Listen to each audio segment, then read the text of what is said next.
Shalom, paz do Senhor a todos. O tema de hoje é: se Lilith existisse como primeira esposa de Adão, de quem ela seria tipo? A quem ela representaria? E é sobre esse tema que nós vamos estar aqui comentando com você, a fim de que nós possamos alcançar um pouco da compreensão do que está por trás de muitas coisas em nossos dias. Bom, para que eu e você entendamos quem é Lilith, nós precisamos compreender a mitologia judaica, onde se diz que ela foi criada como a primeira mulher de Adão, do barro juntamente com Adão, mas que ela não quis se submeter a Adão, seja na relação sexual ou seja também ali na vida cotidiana. Ela não queria ser dominada por Adão. Nós vemos aí então uma contradição, porque Deus não ordenara que o homem dominasse sobre outro homem. A questão de estabelecer uma liderança era para que não houvesse confusão e não houvesse divisão no meio da família. Não é a questão de domínio, porque o domínio foi dado tanto ao homem quanto à mulher, mas uma liderança foi estabelecida para que não houvesse duas visão, aonde vem o prefixo de visão. Então nós vemos aí uma total contradição e sabemos que essa mitologia ela é uma mentira, mas não é em si a questão da mitologia que eu gostaria de focar aqui. É a questão de o que representa essa personagem chamada Lilith. Alguns falam que ela é um principado que caiu juntamente com Satanás, outros falam que ela é simplesmente uma mulher mitológica, mas se nós formos pregoar ou aplicar a tipologia, aonde é que nós vamos encontrar ela? Bom, a criatura que mais se enquadra em nossos dias hoje como a personificação de Lilith é a nação de Israel. Sim, se você observar, é a nação que não quis se submeter ao Senhor, ao seu Senhor, Adão. Sim, se você observar, a Israel rejeitou o próprio Messias, rejeitou se submeter ao Messias. E se nós formos observar também, em outras características específicas, nós vemos essa nação de Israel hoje, Jesus mencionando isso em Apocalipse e em outros lugares, daqueles que se dizem judeus e não o são. E eles acabam perseguindo a verdadeira igreja. Eu não estou falando a respeito de judaísmo messiânico ou disso, daquilo, nada disso. Eu estou falando assim de um povo que se intitula judeu e esse espírito está enraizado em muitas religiões e não somente no judaísmo ortodoxo. E eu gostaria que você prestasse muita atenção. Muitos países ou religiões que têm como adoração ou como símbolo de sua religião a lua, como símbolo, nós vemos o espírito de Lilith personificado nesta religião. E este símbolo vai ser encontrado em muitas religiões, tanto no catolicismo quanto no islamismo, e em outras religiões das quais ele não é o símbolo exclusivo, mas nós percebemos esse espírito por trás. Esse espírito está por trás do feminismo moderno como nós vemos hoje, de não querer que a mulher tenha o papel dela, cumpra o papel dela, mas esteja acima do homem. E isso é um eco da voz de Satanás, no princípio de não aceitar a sua posição que Deus o criou, mas querer estar acima das estrelas, estabelecer o seu trono acima das estrelas, então, de Deus, do Criador. Nós vemos muitas características sendo manifestas. E esse espírito de Lilith, ele está personificado em todos aqueles que não aceitam a Jesus, que não aceitam o Messias verdadeiro, mas que ainda esperam por um Messias. Esse espírito distorce, ele se alimenta da energia vital da humanidade caída. Se você pegar ali cenas desse filme aí, que eu coloquei como mera ilustração, você vai ver ali que no filme ela representa as três Marias do cinturão de Órion, ou as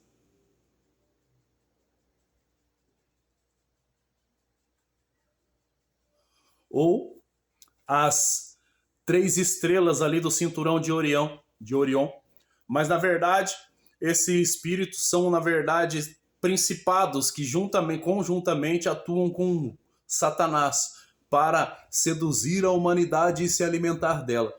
Nós vemos nas cenas do filme, como eu estava dizendo antes, nas cenas do filme tem uma parte interessante que eles precisam, Satanás e as três arpias precisam da energia vital de um ser morto-vivo, que é Frankenstein, para dar vida aos seus filhos, que também estão mortos, né? E o que acontece com isso? Isso é uma representação. Do que seria uma representação? A humanidade sem Cristo está morta. E em Gênesis há uma profecia dada pelo próprio Deus, uma sentença dada, que a serpente se alimentaria do pó da terra. Ou seja, o homem em seu estado caído, ele serve de alimento para a serpente.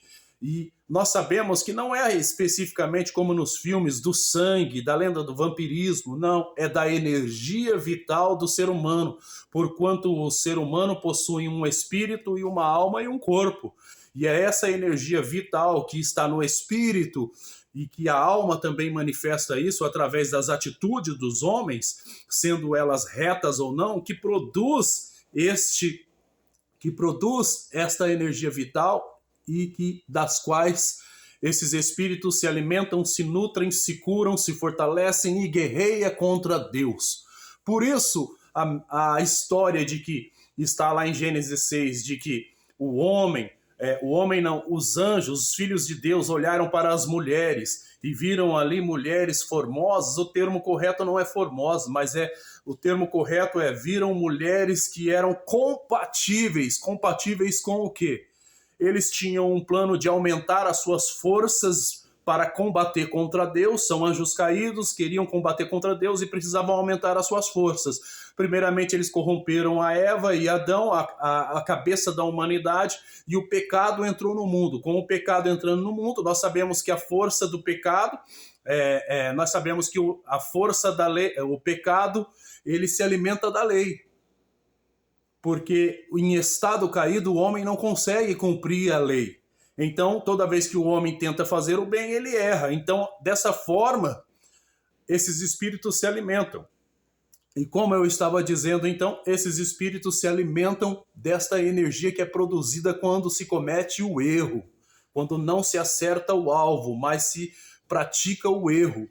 Então, isso nós chamamos de pecado. E disso eles se alimentam, eles se nutrem, eles se fortalecem e estão estabelecidos nos ares. Sim, é da onde que vem aí o principado da lua, essa mitologia da lua. E são três, sempre se manifestaram em três rainhas dos céus, que são adoradas em diversas religiões, como eu já disse agora há pouco. Para que você possa entender sobre isso, nós precisamos entender que esse espírito está também no islamismo, que significa submissão. E há uma lenda sobre isso, sobre esse espírito, que ele é um espírito feminino, como disse ali, como Lilith, e ele exigia submissão de Adão. Mas nós vemos isso, né? Nós vemos isso em vários setores da sociedade hoje impregnado. A estratégia do diabo sempre foi dividir para conquistar, divisão para conquistar. Hoje nós vemos a sociedade dividida em negros, brancos, gays, lésbicas, feminismo, machismo, racismo. Então, o inimigo quer cercear a população do mundo, separando-as em seus grupos específicos, às quais elas se identificam. Porque assim é fácil dominá-las e combatê-las. Se você voltar ali em Gênesis, onde na Torre de Babel, há um texto que fala assim: porque o coração do homem é um, e não haverá limites para aquilo que eles intentarem fazer. Deus falando a respeito disso, da intenção deles. E desceu e trouxe uma confusão, dividiu as linguagens ali para que esse intento maligno do qual Satanás era o orquestrador e inspirador, que estava inspirando aqueles homens de Babel, fosse destruído. E o foi. As linguagens foram divididas, a humanidade foi dividida em 70 nações, com 70 linguagens diferentes, etnias diferentes. E nós vemos, então, o intento sendo destruído. Lá em Pentecostes, nós vemos o Espírito Santo de Deus revertendo este processo, trazendo, então, uma linguagem única. Qual a linguagem única? Todos os homens que estavam ali em Jerusalém poderiam compreender a linguagem do Espírito de Deus e ouvia na sua própria língua o que Pedro apregoava. É uma reversão da Torre de Babel, ou seja, nós precisamos estar unidos, mas no espírito correto, inspirados, motivados, cheios do Espírito de Deus e não do Espírito de Satanás. Porque há poder na palavra, porque há poder na união. 1 põe 1000 para correr, 2 põe 10.000.